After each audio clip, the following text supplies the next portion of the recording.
call the meeting to order. Richard, do you have the roll call? I do. And if we'll please stand, we'll have the invocation by Father Doug Hale from St. John's Episcopal Church. Let us pray. Almighty God, bless all elected officials and employees of the city of Bandon, that they may do their work in a spirit of wisdom, kindness, and justice. Help them use their positions to promote the general welfare of all the people of Bandon, whether residents or visitors. Help them make Bandon a place that is welcoming, safe, and pleasurable, so that as a result, people may say, God has touched this place. In your name we pray. Amen. Amen. Thank you. And now we'll have the pledge led by our Council President, Alan Seymour. I pledge allegiance to the flag of the United States of America and to the republic for which it stands, one nation under God, indivisible, with liberty and justice for all. Now we're going to have our Police Chief, Corey Dillon, will be introducing our new officer. Good evening. Thank you, Madam Mayor and councilors. I appreciate you giving me a couple minutes of your time. In keeping with the tradition of our close-knit community, we have a new officer on the force. We're very excited to have her. Her name is Emma Owens. Come on up, Emma. She comes from Coos County Sheriff's Office, where she was a dispatcher for 8 years. We hired her January 3rd, and she is exceeding expectations and doing extremely well. And without further ado, you want to talk for a minute? Tell them a little bit about yourself? Sure. Hello, everybody. So I'm Emma Owens. I was raised in Coos County, so it's definitely home. I'm very proud of this area. I've always been very interested in emergency services, so I jumped right into emergency dispatch as soon as I was able to. And in my time at the Sheriff's Office, I've always enjoyed working with the citizens and the different agencies here in Bandon. The last couple years, I've been thinking about law enforcement, and Bandon just kept coming up in my head as a really good place to learn how to do this job well, especially since the community, from everything I could see, seemed very supportive of law enforcement, and everybody seemed to kind of have the same goal and how to approach things. So I'm very excited to be working in this city and with this agency. Well, welcome, and we're excited to have you. Welcome. Thank you. And I like one of your stops. It's very good. Okay. Good. And I understand your family's in law enforcement as well, right? Yes, my dad is a sheriff's deputy with Coos County. He started a couple of years ago and was a reserve before that, so. Good.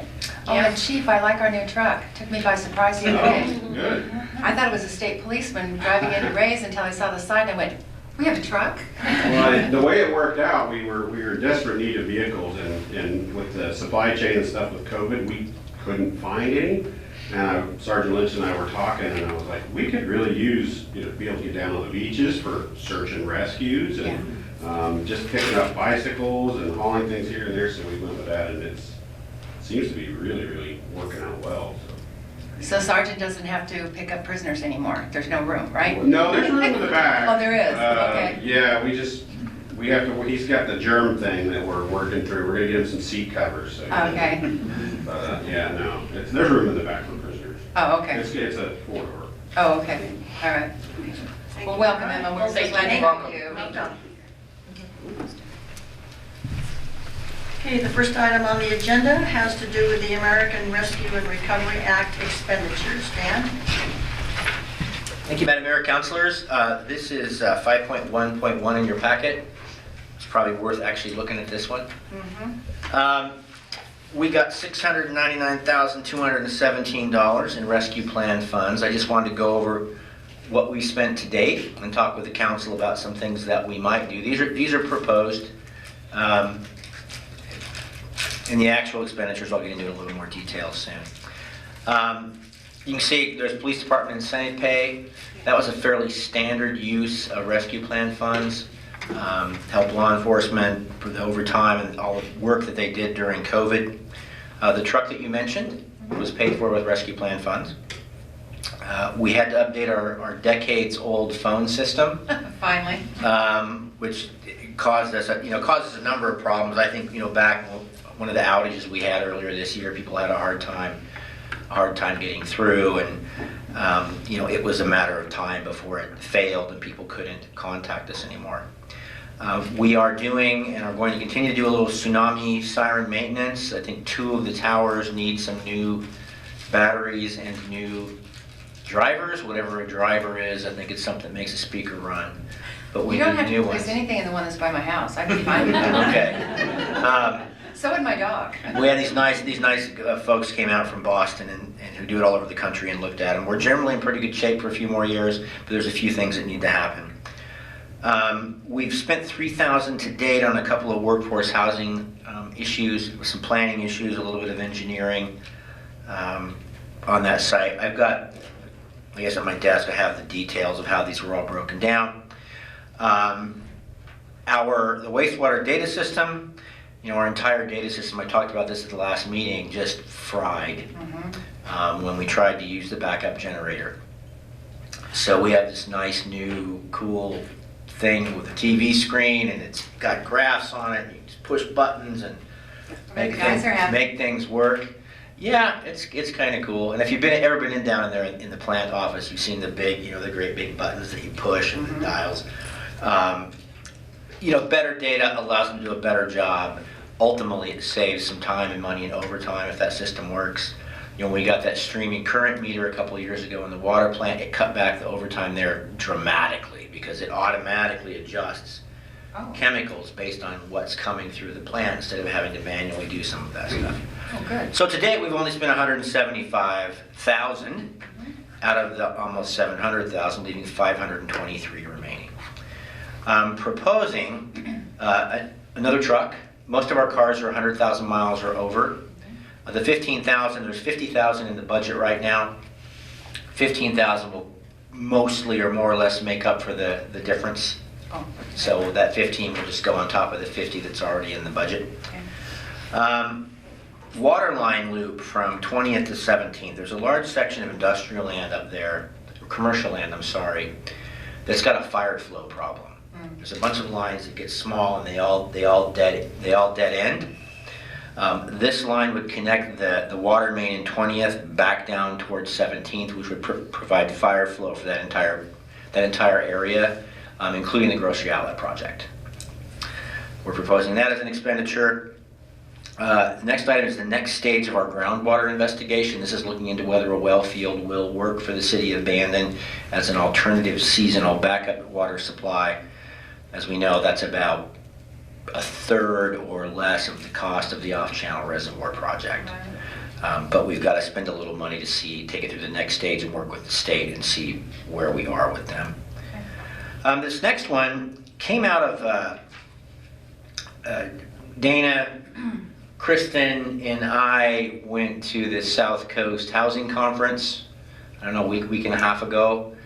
Very well attended. Dana and I presented about accessory dwelling units, but we learned a lot of things. And one of the things we learned was Gold Beach has a really innovative program, right? Everybody thinks about their accessory dwelling unit program? Yes. Okay. She gave a whole Okay. on it, yeah. So Gold Beach has a program for ADUs, accessory dwelling units. There's 2 pieces to it.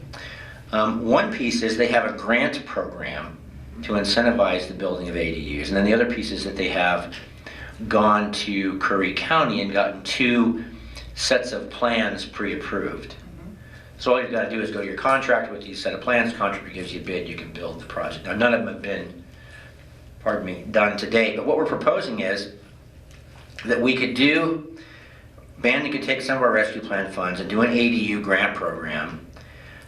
We'd find some more money. This number, I'm thinking, should be $55,000. And what it would go for would be systems development charges for an ADU. So SDCs now per ADU are $5,500. Okay. In my view, I'm not a big fan of SDC waivers because there's no free lunch. We got to pay for water, we've got to do these things. What we could do then is say the first 10 to come in, right? We're trying to get people, let's get them over the hump. let's start to show that we can build it in Bandon, people are gonna see it, it's gonna, it'll work, and we'll try to get this thing kicked off. So the proposal is we would do, the first 10 to come in, the ARRA money would pay their SDCs. Okay. So there'd be 0 SDC charge, but we wouldn't really be shorting ourselves because we'd be paying we're paying our SDCs with that money. Sure. There's 250 here, which is sort of just the remainder that we can use for other workforce housing projects, either this project we got with the school district, or potentially the project that Mike Kaiser has. I mean, the view of that is what's the biggest, or other projects, what's the biggest bang for the buck we can get for that money? Right. In terms of workforce housing, and how fast can we get it? So that's just what's left. Let's continue to commit that to that use. Pardon me. And then we've got some remaining work on the tsunami towers, another 17.6 to actually, 6,000 was to have them come out and take a look and do an assessment of all the towers. The 17.6 is the remaining work to be done, which is new batteries and new drivers. I haven't added this up. Do we have any money left? No. Oh. I want new chairs.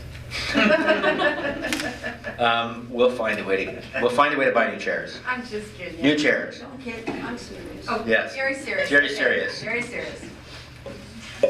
I guess one question I have, the police department incentive pay, that wasn't then a sign-on bonus? No. Because I just wondered if they had to pay it back, if they're, do we do any kind of a, do we make them, I mean, when they last a few months, or, do we make them pay that back, or anything back, or? Yes, I think it's a 3-year to $5,000 bonus with a 3-year commitment, I believe. Okay. I think we've discussed modifying it for, if they say 2.5 years, we'll sort of make a deal with folks. But it's a $5,000 bonus to stay 3 years. And then they get the, at the end of the time, when they've completed, or? No, they get it up front, but they're required to pay it back. And they do. Okay. So- Interest? So we've had 2 officers. Jerry. We've had 2 officers that have paid it back so far. Jerry wants interest. Oh. I missed that this year. I got a question. Yes. On your, the SDC money you want to add to, has that been a problem? People come in, they said, I'd really like to do this, but I can't afford the extra $5,000 for the SDCs, or? We've had people that have balked at that.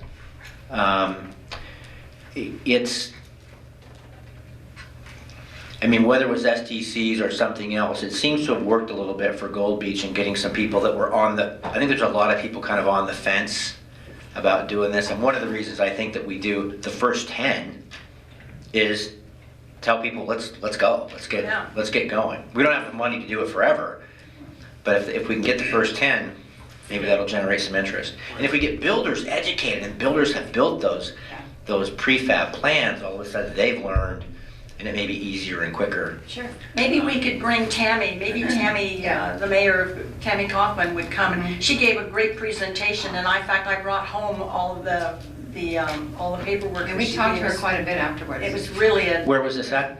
At the last LOC. small city. Oh, the small cities meeting. Oak Hill. Okay. Okay. Madam Mayor, I make a motion to approve the proposed expenditures of American Rescue and Recovery Act funds. Second. Been moved by Josh, seconded by Jerry, that we approve the proposed expenditures of ARRA funds. All in favor? Unanimous.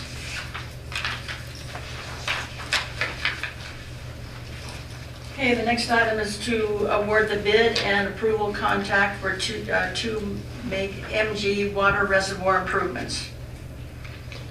This is the long-awaited seismic valve project Finally. for the water tank. The parts are actually coming in now Oh. from Bath, England. Oh, wow. And as we've discussed, while we've got the tank taken down to do the seismic valves, it's now time to strip and recoat the inside.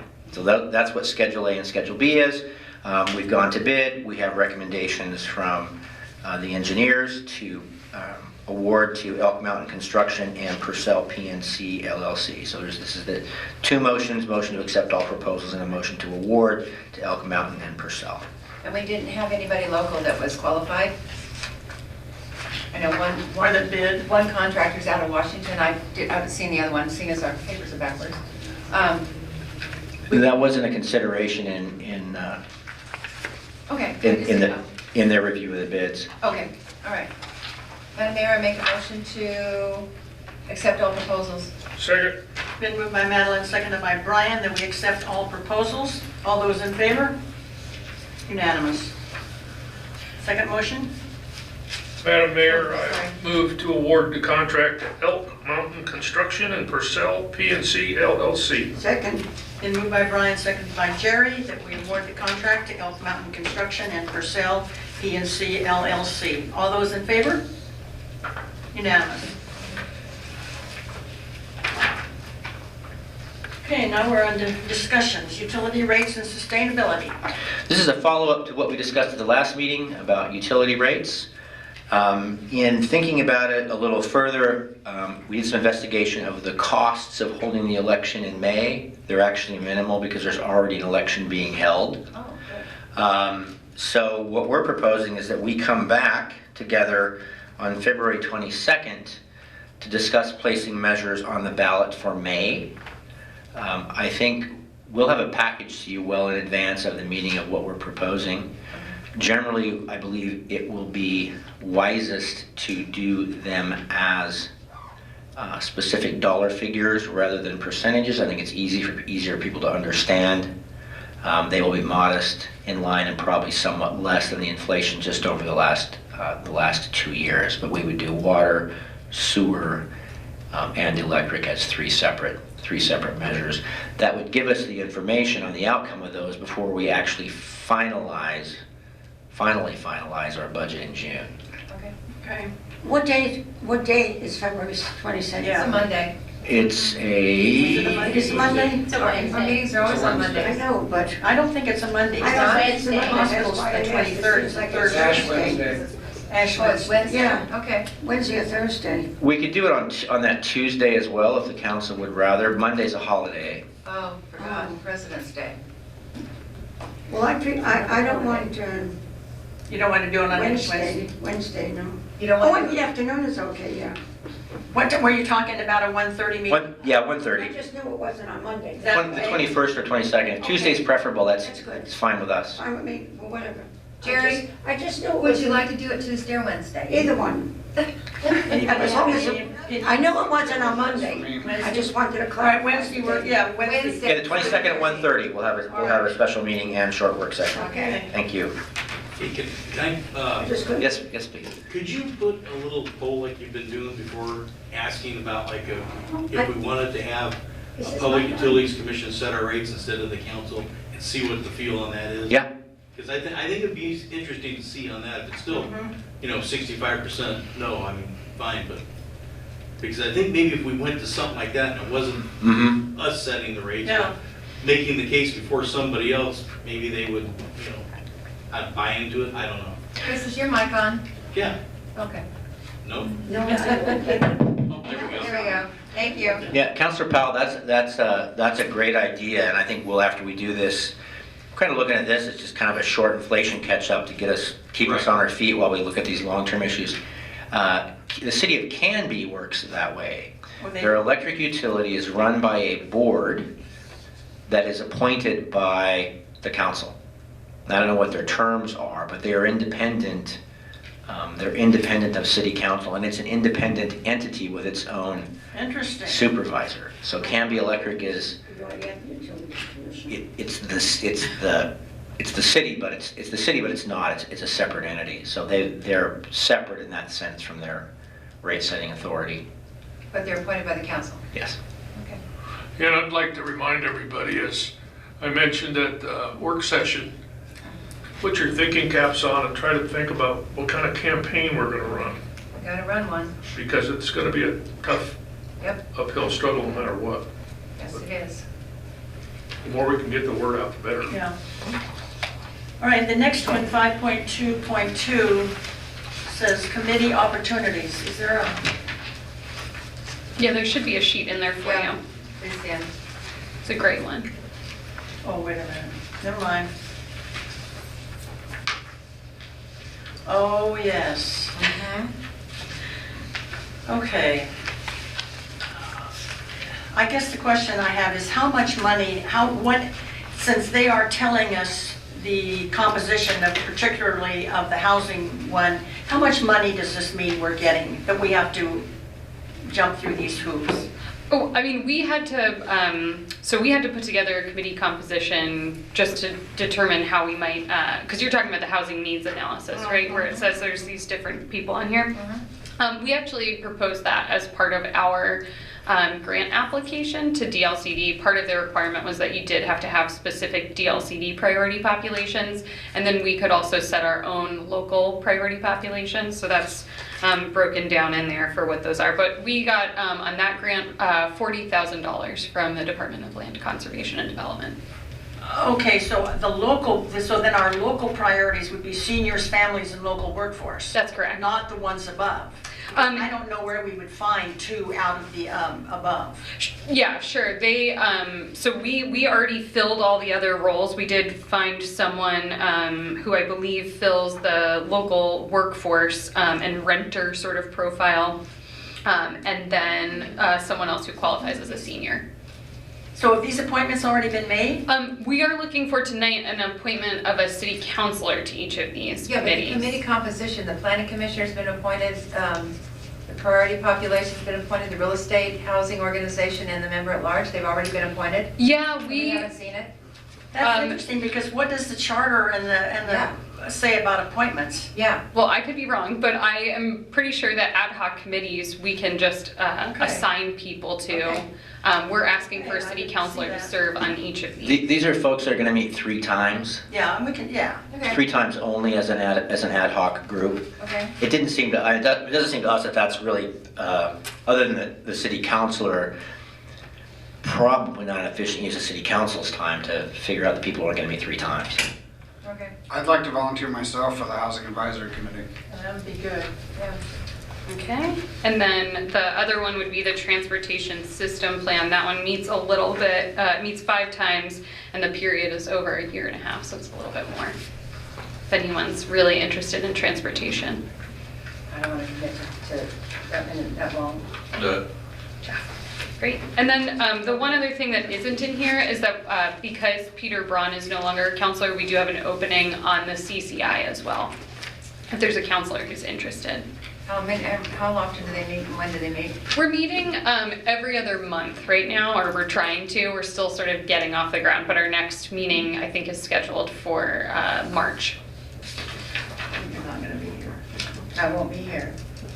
I was on that, I was the liaison for that before Oh, nice. it disbanded, but I won't be here in March. So, yeah, okay, I'll do it again. Okay, thank you. Good, thank you.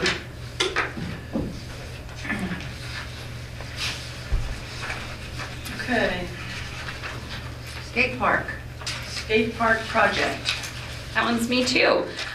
So we are reviving a project that's been listed in our plans for a long time. It's come up at Parks and Recreation meetings numerous times over the years since I've been here since 2016. So we learned that we can work with American Ramp Company, which is part of Sourcewell, which is the sort of, what is it called? The Cooperative purchasing. Cooperative. Thank you. Cooperative purchasing agreement. So we started to talk to them about getting an idea of how we might envision a new skate park for City Park. We initially looked at doing a brand new skate park like what you've seen up and down the coast in other cities. Those are very expensive, somewhere between $500,000 and $1 million. So what we looked for was a cheaper option to still get something installed. And I think, because you probably saw the stuff that was in the skate park before that has disintegrated over the years, the materials that they use now are much better. So what I've attached for you here are some plans that would go on the existing skate park pad. The cost is about $100,000, but we did talk to some people in the community who are really interested in skate parks. They helped us come up with this final design after going through a few of them. We are going to be looking for grants, community donations, and potentially some urban renewal funding. So I wanted to bring you this plan early to get you an idea of what we're looking at, and take any comments if you have any.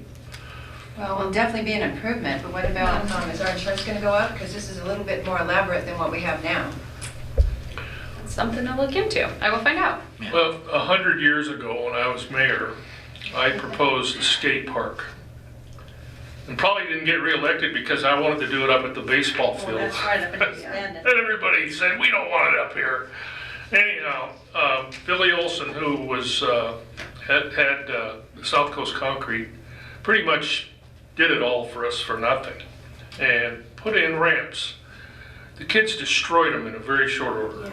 So I would be very cautious about doing this until I saw what kind of, if they had any kind of warranty or something, because it didn't take them long. It did only a couple of years, and they just tore them apart. We did actually ask about that, especially because of seeing what happened to the last one, just even from the weather alone and seeing what happened. They were just destroyed. I will check on the warranty. They did think that in other cities they've lasted for 10 plus years before you have to do some like resurfacing, repainting it with different the special paint that they use. And then I'll find out. Looking at this, it looks fairly simple. Couldn't those be done out of concrete? Well, we looked into the concrete stuff, and it's just way more expensive. I know, but I mean, just a simple ramp layout like this with concrete instead of just wooden ramps or whatever.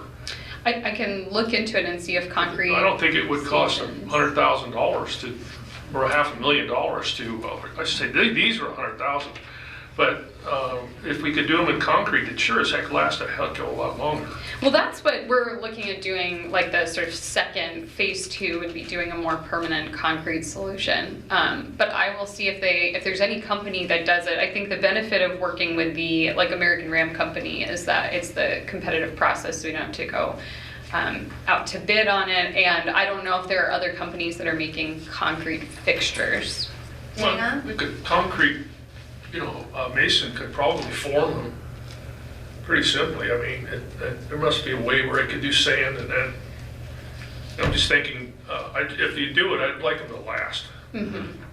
That's all. Gina, of the average of 10-year cities, were any of them coastal cities? That's what we asked about, and they did say there were coastal cities, like down in California. I said, So much Bandon's a different little than different. Yeah, so, we're not sure. It may be that we'd have to repaint the Well, that equipment more often, but. paint would be a given. I'm just wondering if it would break down with our weather. Well, I think they have sorry, maybe paint isn't the right word, but they have a special coating on them that apparently you can reapply as needed. Okay. Do you have any idea about how many people use the skate park?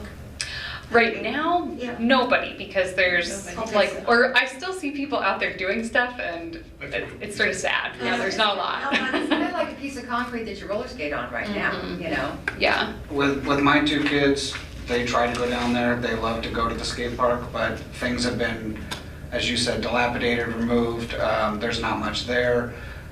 They choose to want to go to Mingus out in Coos Bay because there's a little more activity. So we're all definitely excited about this idea. Whatever the material may be, just something to replace what was there is exciting.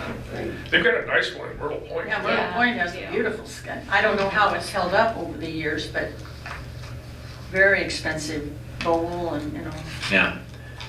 As Dana said, that's about a $500,000 project. The next, so we will inquire. I recall having conversations with them about the warranty and Yeah. what that was, but I don't remember now what they said. We can definitely look into that before we go right. And commit our renewal funds to this. The other exciting piece about this to me, though, is these folks do what's called a pump track. Mm-hmm. And a pump track is kind of like a big skate park, only there's big ramps and curves, and but you can go on it with roller skates, scooters, skateboards, bicycles. Look up like Hood River Pump Track and you'll get an idea. But that's the newest thing. These guys have got some really, really neat pump track ideas and pump track designs. And in fact, if you build your pump track to a certain specification, you can get on a race circuit Oh, boy. which would be kind of a tourism Yeah. a tourism attractor for the city. Anyway, these are the folks that also do that. They are members of the Sourcewell Cooperative, so we can contract with them without having to go to competitive bid. But that'll be I think the next step for us as a city in terms of becoming a little more youth friendly. Yeah. Would be to kind of get on this cutting edge and have a pump track. There was an attempt at a pump track that someone built. It's right next to there with a little, if you've seen it, it's dirt. You can ride a bicycle around. The idea of a pump track is that by pumping your legs, I mean, this is what I'm told. You're really aging me. You don't have to pedal. You can pump your legs and actually, They're using the motion. yeah, use that motion of the hills, of the slopes to get around it. And they're Mary, pretty we're gonna have to cool. try it when we build it, right? They are wheelchair available. as Oh, well, they're wheelchair so, yes, friendly, yes. okay, all right. This being a youth-oriented project, I think Rotary Club would get behind something like this, so I Yeah, think they would. Yeah. that's kind of where we're at up there. So Mason's someone might could have approach the Rotary Club. I'd be happy to. And wasn't Angela In fact, we Cardis could even kind of- use you as a program. Yeah, okay. It's lovely. Angela Carter. And didn't Angela Cardis, wasn't she, from the beginning, she was asking about it? I think so. I mean, we've had, and Patrick Solandro, who is on the, I think all three, the city council He's on the commission, and the council, Parks and Rec commission. Yeah, he was also trying to revive it when I first got back in 2020. So I think I've seen it like kind of come up and leave, disappear. Because I think Angela Cardis would be a good person to talk to. Okay, And Wild Rivers too, yeah. Yeah, Wild Rivers, yeah. with Whiskey Run, those same people that run the Whiskey Run trails love, especially the tourism. No, that was I know a lot of people that could do That's- that. that's Love to great. wanna stay here and do that here. That's a great idea to have a pump track as a Yeah, accessory sort of thing to that'd be huge. the Whiskey Run trails. And we have the real estate. We do. Yeah. We had a beautiful park. Okay. Great. Thank you. Well, thank you for All that right. positive feedback. Okay. The next item, temporary guidelines for RV occupancy on private property. I have a few questions about this, but we'll hear from you now. I'll make it quick. So we did, I forget how many months ago, we drove around just trying to see how many people had RVs that were plugged in. We do have code that does not permit long-term RV occupancy outside of a registered RV park. So we wanted to see how many RVs were being used. That was over the summer. We did send out a mass mailing just letting people know, because we didn't know if they're just plugged in or, you know, someone's cleaning it out or if someone's living in there, letting them know what those rules are. Recently, we've gotten a couple inquiries about people wanting to have more long-term temporary living opportunities in an RV. Specifically, we've gotten a couple questions about my kids want to work in town. They don't have anywhere to stay. We'd like to put them up in our RV. We have to tell them you can get one month permit per year, and that's all you're allowed for a residential visit for a long-term living. So heard a story on NPR about how Springfield is allowing they're doing a temporary restriction of the, temporary suspension of the restrictions around RVs to allow people to use them as a residential occupancy. And they're now requiring a permit so they can track how many people in town are having to resort to living in an RV because they don't have somewhere better to live. So I just thought I would bring it to you as something that might work here in Bandon, even on a temporary basis. I think initially Springfield did it for 6 months, and they've extended it twice now. So what I included in here for you was their, I think, wonderful guidelines that sort of show you what you still can and can't do. There's still some restrictions. They want to make sure life safety is taken into account. Any questions? Well, I guess my concern would be as communities like Coos Bay and North Bend tighten up their restrictions and are trying to run them out of town, I don't want us to be the welcoming community. I understand taking care of our own people and people who may want to work here, but I don't know, I don't know. I'm a little concerned about who this might bring to town. And I think that's fair. I think in Springfield, how they did it was you can only have them on private property. They still have to be parked and shielded in a certain way, and you can't collect any money for it. So they were not trying to monetize it. It was in a sense trying to get, you know, family members or other people that wanted to work in the community. a And I place can to understand stay. that. I mean, I understand there's a crying need for housing. Is that something we could put, like, if you were talking to have a permit, if somebody comes in, they have to prove that it's a family member? Well, I don't- it could be a friend of the family too, though, Chris. Well, If they needed a place to well, that's live. true. I don't know, Yeah, because how would the enforcement go No. on the restrictions, making sure there, you know, there's no derelict RVs coming in? Richard's gonna be busy, huh?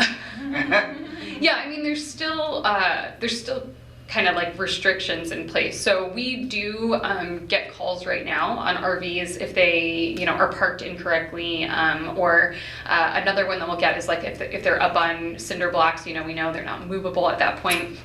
And we do take care of those as those come up. So yeah, it would definitely be a little bit more code compliance, but I think it would also give us a better idea of how many people are actually living in there. That's what I was thinking. It would give us a great idea of how many people actually need that for workforce housing. Yeah. Well, they have to be dry, right, and so sprinkled. Yeah. They've got to be drivable or towable, right, or they're a nuisance and they're going to get towed. They can't be connected. Everything's got to be inside the RV.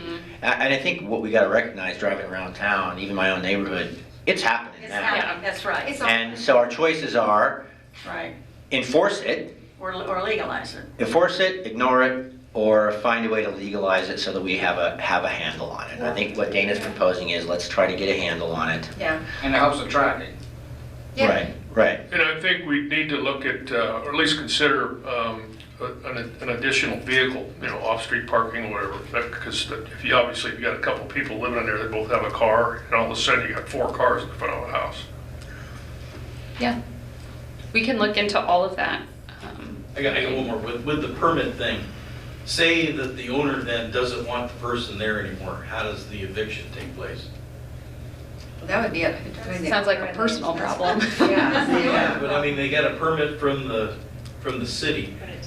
How are we not liable in that situation? Or does the permit go to the property owner? It would go to the property owner.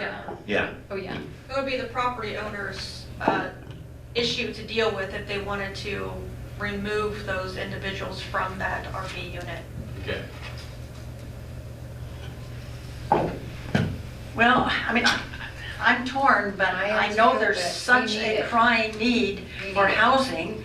No, so maybe at the same time that we're looking at making concessions for this, maybe we can, there's a later on, there's a letter here, maybe we can try to figure out a way to allow another apartment, already existing apartment in an industrial building. You know, these are the kind of trade-offs. If we can look at one and make concessions, then I think we should be able to look at the other and make concessions.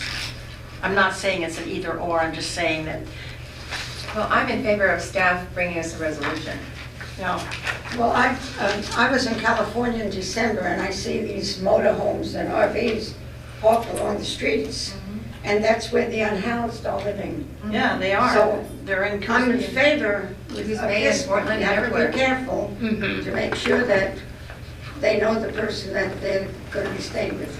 So they're not going to be on public property then? They're not Correct. going to be parking along the streets, because that's really the problem, so That's it's all. No, I This is written out pretty well, where it says, you know, they need to be within the property lines, need to be within 3 feet of the property lines, can't be within line of sight. Yeah, And we can keep all the same restrictions that we already have about we have a whole section in our code dedicated to how to park an RV. Those can all remain. It would just be, you know, temporarily lifting the restriction on the length of occupancy. I think we should, because like Dan says, they're there anyway. Yeah. And so far, we haven't had that much problem.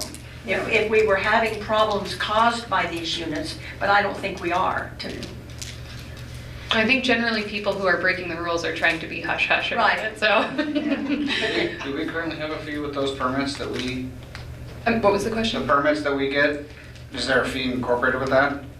June? What permit are we talking? For an RV permit? Yeah. For a 6-month residential, it's $100. Okay. But for the 30-day, once a year, there's no fee for it. Oh, okay. That's what we should start doing, is using those fees to raise those fees. Well, but then they're gonna be charging the person that needs it. I don't know. Well, they'll get it from the. Well, I think that, I mean, really, no one, if you can't rent it out, right? No one has any incentive to let an RV park in their yard unless, They gotta pay. unless it's family or a close friend or, right? It's not gonna be a, And particularly not if they have to pay And- $100 yeah. for the you know, and then they're not gonna be able to charge anybody. That's what Yeah. I'm saying, with a smaller fee, it kind of keeps some of the riffraff, Yeah. Yeah. but. Yeah, I think we can use the permit form that we already have. They don't take a lot of time. I mean, the only reason we charge on the other one is that we have to notice when it's related to a construction project. So I don't think it would take a lot of staff time enough to warrant setting a fee And for they it. have to be licensed, don't they, like a car? Yes, So make sure. that- legal licensed, The movable. license doesn't So- expire while they're still on the property. If we pass a resolution like this, are we gonna be approaching the existings for them to fill out the paperwork to get a permit? I think we Richard? could. I mean, Yeah. we have a list from over the summer when we went around and looked. So we have a mailing list already of people we think are occupying BRDs. And then we have a couple others who have asked about more long-term RV living that we can It contact. could take the form of an amnesty program. Yeah. Mhm. Yeah. Okay. The RV park out on Beach Loop that has parking, monthly parking for RVs and mini homes, $700 a month. Oh, yeah. And that only includes water and sewer. Yeah. And I think a lot of the RV parks, they're dictating the age of the Yeah. home. They don't even let the older ones, I mean, I feel sorry for somebody who's forced to live in one, and then if it's too old, they can't get into a park. You know, and that doesn't seem fair. Yeah, they want it to look nice. They don't want it to have all those broken down vehicles in there, those Well, but old traffic. they're not trailers. driving around anyway, most of them, I mean, they're not coming and going. Well, maybe they are. I've never seen any RV car. I haven't either.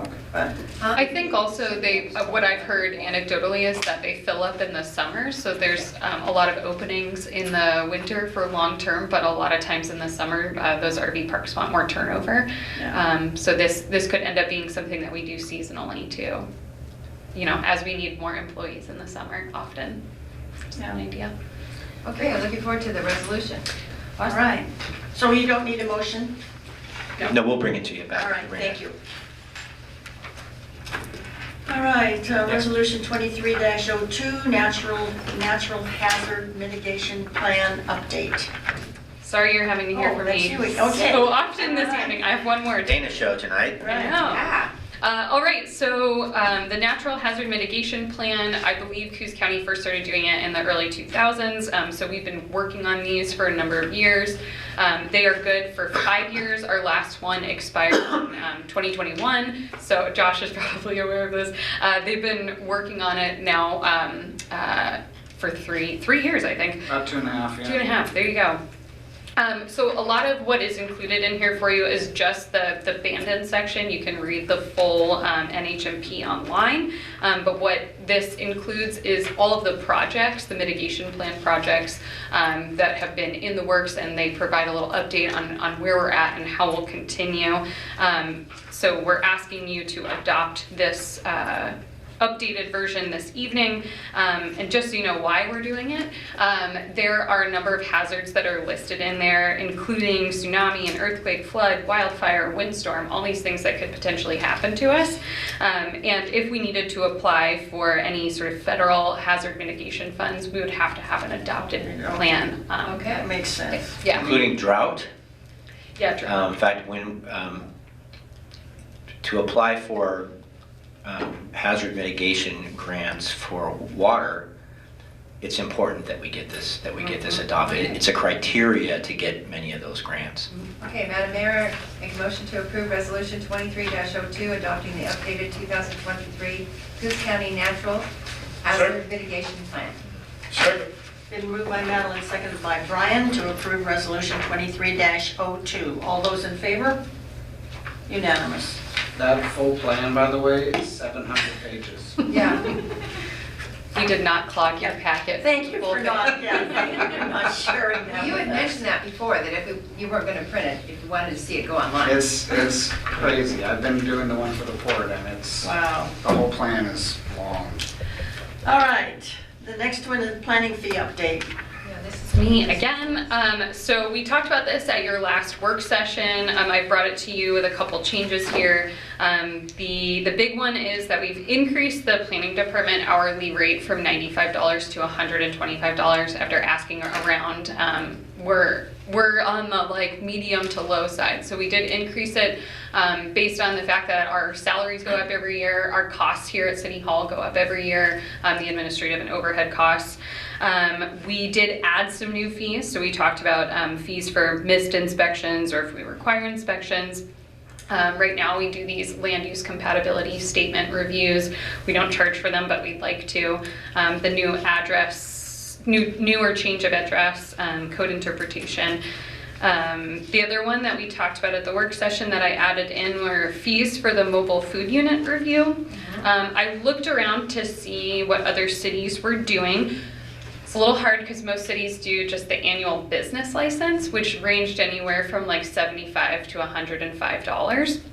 But I did find some cities that did type 1 or type 2 reviews, and they came in at $140, $204, $105, $200, $147. So we based our type 1 review on what would be 1 hour of staff time, $125. And then the type 2 was sort of the average for all the other type 2 reviews that we're doing with. Gotta remember what number we put in. Dan, type 2 is a pod. For the pod, yeah. There would be noticing involved and a more intense site plan review that would require other departments to weigh in. And finally, the last thing would be that deposits are now base fees and non-refundable. I did look, most other cities are doing that as well in our area. Yeah. So again, we just tried to right-size those fees. We did lower some and raise others, and so we're just looking for a motion to approve. Madam Mayor, I move to approve Resolution 2303, updating the planning fee schedule. A second. Been moved by Madeline, seconded by Josh and Chris, that we approve Resolution 23-03. All in favor? Unanimous. Okay, now is there anything in the consent agenda that anybody wants to discuss? And I guess Dave Reed's letter is not part of the consent agenda, it's...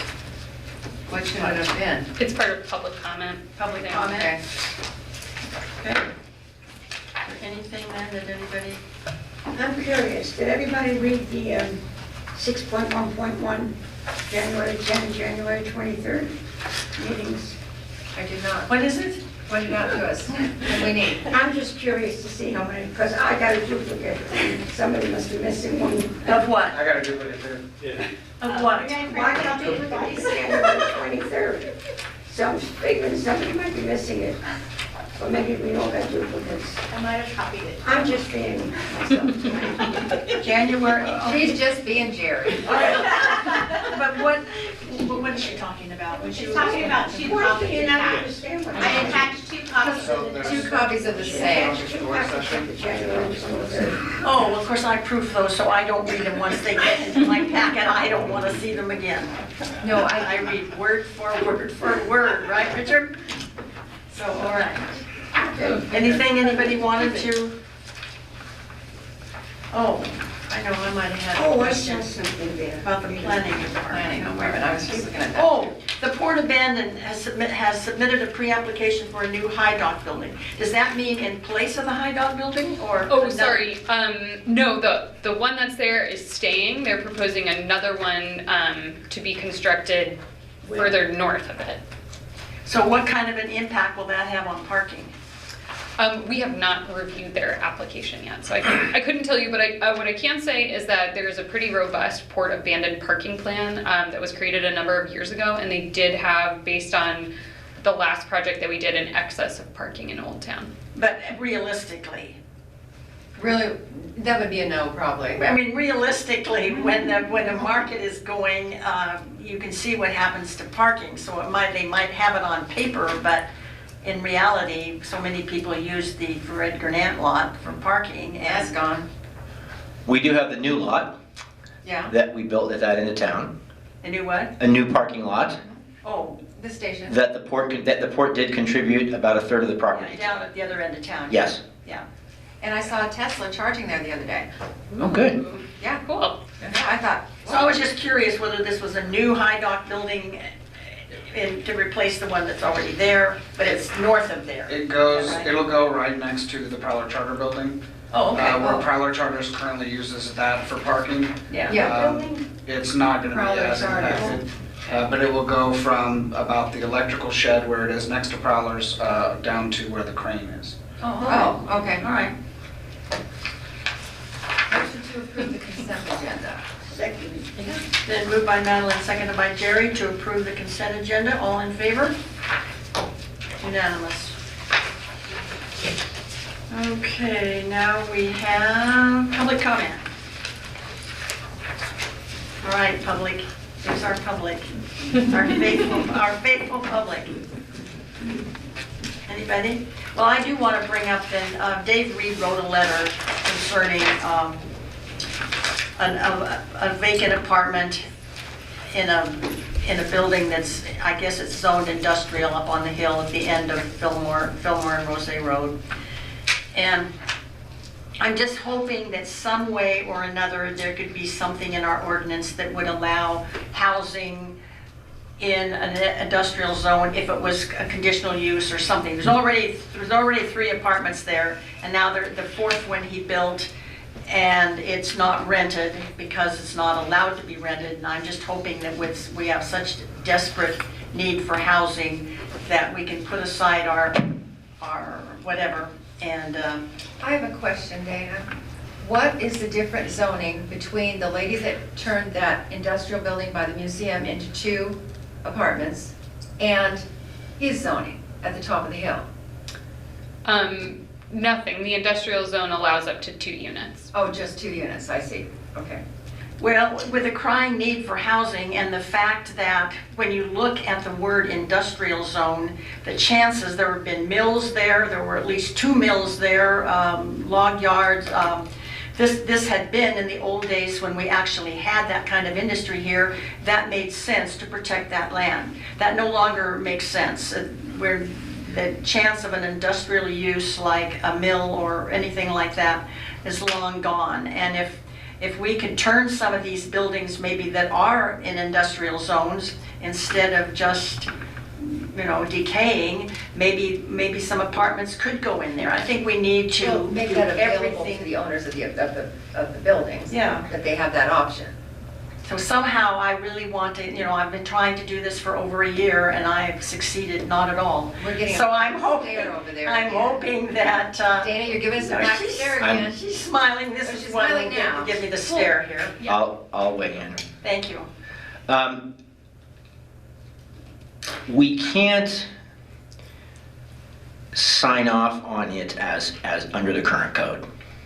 Okay, I looked, change. I pulled the file the other day, I was ready to do it, and I just said I can't. There's just no way, given what the code says and what they said they were going to do at the time, that we can sign off under current code. Well, how come the other 2 are rented? They can have 2. 2 units. They can have He 2. wants more. And then Charlie apparently or somebody from the city. Right, so allows them to do that. the third one shouldn't have been there, but once she signed off on it, he built it, we're gonna, we let him do it because we signed off and we're gonna honor the commitments that we made. So here's our proposal. We've been working on housing. Council adopted a work program in July of '21. Dana talked with the Planning Commission about that last year. Housing, a large housing affordability kind of project is on the work program. We had hoped to get to it in the fall. The code cleanup took quite a bit more time than we thought, as did the accessory dwelling unit stuff, which was clearly a priority for the council. So that's wrapping up now. What it looks like is we will have a window late spring to run another code amendment. So what we're thinking about proposing is a kind of the low-hanging fruit amendment. There's a few things that we can do on accessory dwelling units that we learned at this conference. Some things about setbacks and those sorts of things, like where do you put your ADU on your property? The way that our setbacks work sometimes make it almost impossible to do, particularly if the ADU, if your house is facing one way and the ADU is facing the other way on a corner lot. Some of those, so we can do that. We can propose something about allowing multifamily on industrial. Okay. There's a one-liner amendment that's been drafted that says you could have up to 4, like a 4-plex, on a lot of a certain size. That would take care of Mr. Lindsay's problem and essentially allow the 4-plex elsewhere. Okay. We do have one of the more permissive codes in the state in terms of where we allow housing, because we allow housing on commercial ground. Formerly as a conditional use, but now under new state law, housing is wherever you allow housing, you have to allow it under clear and objective standards. So we allow housing almost everywhere now. So we've got a lot of commercial land. I think we have land for housing. We can take care of Mr. Lindsay's problem and essentially allow somebody to do a 4-plex on another piece of industrial land. On the notion of whether it'll ever come back or not, we do get approached by people looking for mill sites for hardwood mills. Industrial stuff does come up. Bandon is disadvantaged without natural gas as an energy source. But I'm kind of reminded of back in the 90s when I started practicing land use law. There was a big push statewide to say, in the Willamette Valley, okay, the farmland is the flat stuff, right? Preserve that. That's the richest farmland in the world. But these hillsides, it's ridiculous. Let's put housing on the hillsides. Nobody's ever going to farm the hillsides, right? Well, guess where the Oregon wine industry ended up coming? There you go. So it's hard to kind of say never when you want to preserve your land that's going to provide people potentially the family wage jobs that'll keep the families in town. So it's all a balancing act, but we can certainly come forward with something that opens the gate. Our plan is to do it in the sort of April to June or July, Okay. a July window. Because I've already drafted it. Because we so. have the jobs here. Our situation is unique because we have Bandon Dunes Golf Resort where they have 500 caddies and 500 employees. So the jobs are here, the parking isn't. I mean, the housing. I was looking at somebody. The housing isn't here. Could we help you? I beg your pardon for arriving late. Oh, you're coming to the meeting? Okay. If I may, thank you. Fine, thank you. Yeah, so I think our situation is a little bit different, is that we don't have to worry about providing jobs for a lot of people that need housing, because they have jobs, they just can't afford to live here, so. Anyway, that sounds good, thank you. You bet. Anybody else did you wish to address the council? Because you're here right at the time when it says public comment. Are you? Well, thank you. I was interested in beginning to learn something about the city's response to House Bill 3115. That's the mandate that municipalities and counties That's the homelessness. And Yeah. where people can go. Because we know that we have, July 1st? July. We have a July 1st deadline. We have not addressed that, so, but you're more than welcome to sit in and listen. Thanks. Yeah, you missed an hour. We have been talking about things like that, but you're an hour late.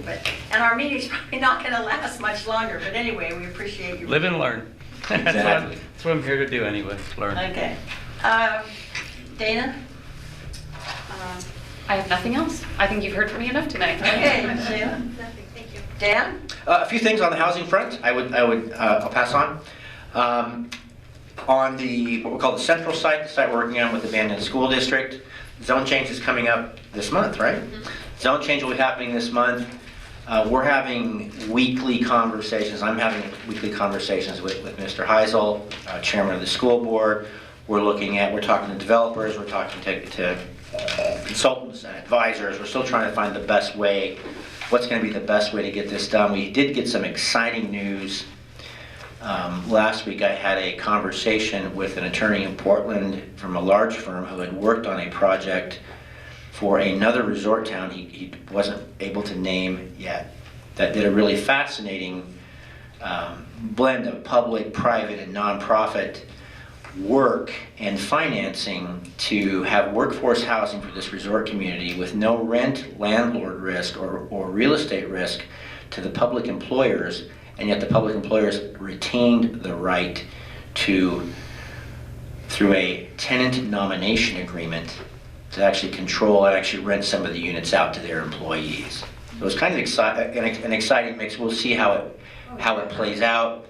We've had some tough conversations with, I'll tell you, Bandon is attracting a lot of attention. The property that Mr. Kaiser bought, just because of his name, we're attracting a lot of attention from a lot of developers, modular home builders. People are interested. They come by once a week or once every couple of weeks, kind of looking for an inside track. We're finding, though, it's tough. Housing is just tough and it's expensive wherever you go. So we're gonna find a project. We're gonna find a way to do it. It's going well, the 17-acre site. We've got some other ideas now about working with the legislature on some of the governor's housing goals, potentially using that to leverage some concessions on the wetlands issue, so more of that property becomes developable. But we continue to look at that site as a place for affordable home ownership. We want people to be, if we can take care of the workforce rental for the most part in the central site, let's get families living here in Bandon. And it may be as simple as building a nice manufactured home subdivision. Right. That looks good, that's got yards, that's got some parks. Yep. That product can probably come in and be affordable to workforce families in Bandon. So that's a pretty exciting development. I continue to be frustrated with our wetlands consultants, but we'll see what we can get leverage-wise from the governor. We got some not great news about the 48-unit apartment complex. I was gonna ask that. They're still interested. Yeah. They still own Mr. Ablack still owns the property. What's happened is interest rates and construction costs have gone up so much that the per unit or per door price has gone up about 50%. Yeah, wow. So they're looking at other options. They want to leave that because they've done the work, right? They've gotten their conditional use permit. They're approved. They're going to leave that there. We're going to work with them to make sure that their entitlements remain active.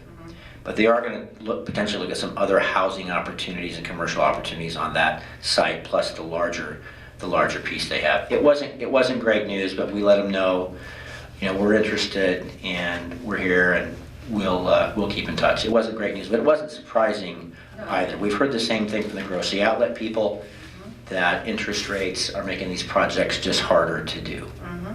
So that's my report. All right, Ryan? Yeah, just to illustrate Dan's point about it's happening everywhere. I got an interesting text from my sister a couple days ago about my childhood home where I was raised up until I was probably 11 or 12 in Westport, Connecticut on Imperial Avenue. It was just a little 3-2 house with a detached garage and a little shed in the back. It just closed this last week for $1,750,000. And it's like, I still have a childhood friend there that I forwarded it to, and he says, Brian, you wouldn't believe it. He says, his family owned a famous restaurant in Westport, right across from the railroad tracks, New Haven Railroad. Commuters would go into New York every day. He says, I can't even afford to live in Westport anymore. And he says, I can't even live in Norwalk. He says, I'm living out in the country somewhere. It's just gotten ridiculous. So it is, it's bad everywhere. Anyhow, Dan, any idea how long it's gonna be before they get all that rerouting done down in Old Town? I don't know. They're making pretty good progress, though, it seems. You're talking about around Chicago where they're doing the ADA, Yeah, that whole thing, the bulb out and stuff. I don't know, we can find out. Yeah, I remember ODOT, it was about a year ago they were talking about it. Oh, yeah. It was supposed to be part of that whole ADA project they did last summer, but Yeah, I thought that they might have forgotten that corner, but I guess they didn't. I did make the illegal right turn, though, I have to say. I missed the turn, I went, nobody's looking, not illegal yet, there's no sign, but That's true. the soon-to-be illegal right turn. Yep. I'm done. Jared? Yeah. I don't like driving at night, especially in Bandon because it's so dark. But with Tim and the group putting in those dots along the road, they're very, very good to see. Thank you. He's doing a good job. What road? Any road, especially on Beach Loop. Not on my road. Well, they get one. They're not all, but it's just so dark at night. Yeah, it is. I don't have much to say, but on building costs, I just ran into a prime example. Last year, I replaced a double pane window in my house. It was $500. The same people that did it last year, I just got a quote for $1,200 for another one. Exact same size. So yeah, it's just insane out there when you have to replace something or build something, or it's ridiculous. That's it. Oh, my property story, since Brian brought it up, is Uh-oh. the house across from the cheese factory with a big 2-story house survived the fire, as did the small house next to it. That was my childhood home. I think my dad sold it to me for $1,500 quite a few years ago. My partner and I sold it about 8 years ago for $125,000. And the people just turned it and they got $439,000 out of it. And the people aren't even living there. They're just second homeowners from Medford. So once in a while they're down there. So that just gives you an idea of what kind of money's coming in here and what they're willing to pay. Oh, yeah. I mean, that house was old when it was built. We think it was built by W.J. Sweet, the banker, at the turn of the century. So it's one of those that did survive the Bandon fire, and it was already 36 years old at the time of the fire. So it's an old house, but $439,000, we were shocked. Another thing, have you heard anything about the Kaiser's Hotel? Yeah. Is he going to proceed with that, or have you heard anything? Dana's probably heard more recently than I have, or she remembers better. I know, I was gonna say, I think I've heard that they were still pursuing their building permits, but they were intending to put off for a year, so we're Well, looking. they already put it off for this year. Mhm. And I noticed, I've just found out that they withdrew their application to build the golf course, and yet they got permission from the Coos County Planning Commission. I know that Oregon Coast Alliance, Cameron LaFollette, they protested and saying that they were taking 93 acres of prime cranberry land out of production, but Isn't it loaded with gorse? well, yeah. Anyway, they have withdrawn, according to the county planning department, they have withdrawn their application, so there is going to be no, what was it called? Golf course south of town. Yeah, but I was trying to think of the name of it. New River. New River Golf Course off of Boak Road. Yeah. I don't know exactly, unless the property goes clear down to New River, I don't know where they got the name New River, because it's quite a ways south of there. But it does access off of Boak Road. So anyway, that's apparently not going to occur. For the And that's time all I really have to say. I have nothing. I've had nothing. Good. I'm so glad you're open, Chris. Me too. Yes, me too. Let's see. I guess that's it. We don't have an executive session. I guess. We're done.